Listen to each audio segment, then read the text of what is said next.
Eto, mga DDS, yung ginawa nyo kay Claire Castro, no? Lilinawin ko lang. Ito po ay kabastusan nyo, mga DDS. Ha? Kabastusan, ha? Walang galang, at saka walang respeto sa kapwa nating Pilipino. Sino mas nakakahiya? Ito, mga DDS, ha? Kung mayroon kayong pag-iisip, ha? Tayo po ang nakakahiyang mga Pilipino dyan sa Canada. Bakit? Anong sasabihin na ibang lahi natin sa Canada? Anong sasabihin niya sa mga Pilipino? Di ba? Tayo po ang nakakahiya. Tayong mga Pilipino mismo. Pinapabagsak natin ang kapwa nating Pilipino. Di ba?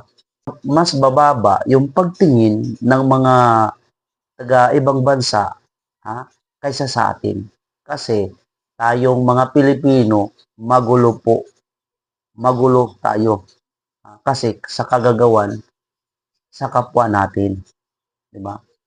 Kasi itong mga DDS, ha, puro ito ka puro ito kabalbalan, puro ito kagaguhan, puro ito kabubuhan ang mga ginagawa ng mga DDS.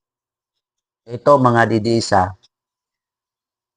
sana kung mayroon man tayo galit sa kapwa nating Pilipino, mag-antay po tayo na matapos yung termino ni Bongbong Marcos. Di ba? Hindi yung puro kayo pampupuna sa pamahalaan natin. Doon sa nang bastos, sa kay Claire Castro, akala nyo maganda yung ginawa nyo?